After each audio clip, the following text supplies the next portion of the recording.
10,000 हाथियों में जो बल रहता है वो एक गजराज में था। आज यदि शेर भी गजराज के सामने आ जाते हैं तो वो शेर भी भाग जाता है, इतना बलशाली है गजराज था।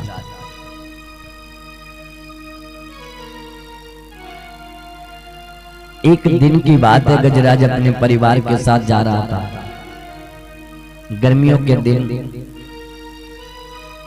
इसके बच्चे जो है बिना पानी के व्याकुल हो रहे थे, बार बार कह रहे थे कि पिताजी हमें जल पीना है। अब गर्मियों के दिन और पानी कहीं मिला नहीं, घूमते घूमते पानी ढूंढते ढूंढते अंत समय एक सरोवर दिखाई दिया। जैसे ही सरोवर को देखा तो प्रसन्न हो गया गजराज और समझ गया कि अब इस सरोवर का जल मेरे बेटा पिएंगे तो प्यास बुझ जाएगी। जैसे सरोवर के दर्शन किए, कहा कि बेटा सामने सरोवर है, जल पी करके आओ। इधर बेटा जल पी करके जो है वापिस आने लगे। इनकी पत्नियां एक नहीं अनेका अनेका पत्नियां गजराज की है, वो भी पानी पीने के लिए चली जाती है। सरोवर से जल पीने के बाद सारा परिवार आ गया। जब अपने परिवार को संतुष्ट देखा तो गजराज प्रसन्न हो गया। अंत में गजराज ने विचार किया कि मैं भी जाऊंगा, थोड़ी सी प्यास अपनी बुझा लूं। गजराज सरोवर में जाते हैं, जल उन्होंने पिया, प्यास को बुझाया।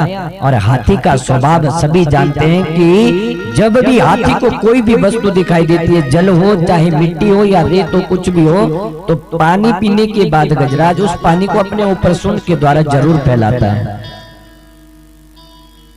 यदि कहीं मिट्टी दिखाई दे, रेत दिखाई दे, तो गजराज सूंड से उसको उठा करके अपने ऊपर पटकता है। जल क्रीड़ा करने का विचार मन में बिनाया तो जल क्रीड़ा होने लगी। जल क्रीड़ा करते करते उस सरोवर का जल जो है एकदम गंदला सा हो जाता है।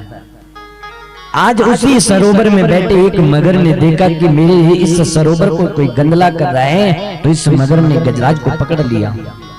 गजराज ने सोचा कोई बात नहीं, छोटा मोटा कोई जीव जंतु होगा, छोड़ देगा।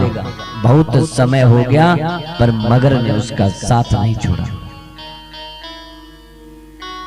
पकड़े रखा बिल्कुल उसके पांव को। अब जब समय ज्यादा हो गया तो अब ये चिल्लाने लगा, अपने बच्चों को बुलाता है, बच्चे आते हैं, सहायता करते हैं, सब हार करके चले जाते हैं। पत्नियां आती हैं सहायता करने के लिए, पर ये भी थक करके चली जाती हैं। अंत तो गत्वा आज काल के मुख में स्वयं गजराज पड़े। जब पूरा का पूरा परिवार गजराज के देखते देखते ही महाराज पलायन कर गया, तो आज इस गजराज की आंखों में आंसू आ गया। क्या ये मेरा वही परिवार है जिसके लिए जो है मैंने इतना परिश्रम किया, इतनी मेहनत की? क्या ये वही परिवार है? आज मेरी वजह से जो है जंगली कोई भी जानवर हो, कोई भी जो है इनको हाथ नहीं लगा सकता था।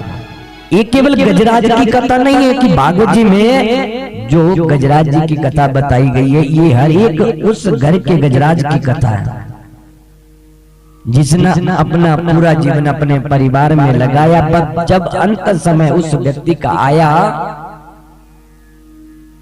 तो परिवार वाले जो आज उसकी सहायता नहीं करते हैं। बार बार जो है गजराज यही विचार कर रहा है कि ये क्या मेरा वो परिवार है। एक वृद्ध पिता जो है जिसने जीवन अपना सारा अपने परिवार में लगा दिया, अपने बच्चों में, अपनी पत्नी में अपना जीवन दे दिया, एक बार भी कभी अपने बारे में विचार नहीं किया। और जब आज वही पिता, वही बुजुर्ग जो है घर में बीमार पड़ा है, तो आज घर वाले जो है उसके खास जो बेटा है, यदि घर में पिता बीमार हो जाता है तो बेटा क्या करता है, पिताजी को हॉस्पिटल ले जाते हैं। एक दिन बेटा देखता है कि पिता हॉस्पिटल में, क्या किया जाए? एक दिन बेटा जाएगा, 2 दिन जाएगा, डॉक्टर साहब कहते हैं कि 1 महीने तक हॉस्पिटल में ही रुकना पड़ेगा, यदि जल्दी घर ले जाओगे तो हम कुछ कह नहीं सकते।